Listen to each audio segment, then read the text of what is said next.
This is your blood sugar, okay? So what it should look like throughout the day is something like this.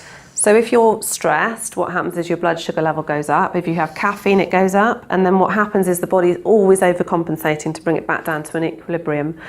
So then it will bring it back down, but it'll go too low because it's panicked and it's sucked all the sugar out of the blood and into the cells. And then it leaves you feeling hungry, tired, craving the wrong foods. So then what do? You go and have another cup of coffee because you're tired, and the whole cycle starts again. And then you might have something sweet and a biscuit. This typically happens around 3-4 o'clock in the afternoon. Everybody that I see, I'm like, do you have a dip in energy? 3 or 4 o'clock in the afternoon. But some people, so they carry on doing this. If you do that every day, it can start to affect your sleep at night, because then you start getting surges of sugar in the blood. You're nodding right now. So the thing is, if you carry on doing that, you don't carry on having this, feeling the energy and then having a dip. You don't actually feel it. So you start just getting more and more and more lethargic, more and more, and then you start to rely on sugar. And if you're not sleeping well, then you're tired. So it's a vicious cycle. It goes on like that. So sugar is another one that affects this blood sugar balance. So the other thing to note as well is that you have a cortisol level as well. So cortisol basically is your energy throughout the day. So as you go on throughout your day, your cortisol level drops down. So at night it drip feeds. So you should have. There's my glass, my cortisol. So if this glass is full in the morning of cortisol, so cortisol is your energy throughout the day. So as your day goes on, you dip into your cortisol. So you use it up. So as soon as it runs out, then you go to bed and you sleep and it rebuilds again.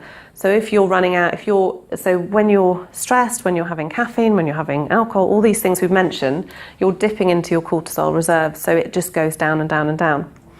So you can start off in the morning with a cortisol down here, and then obviously you haven't got much energy, and then you're running out 3 or 4 o'clock in the afternoon. And then you get the other end of the spectrum where someone's completely adrenally exhausted, knackered, and they're basically living off coffee, living off sugar, and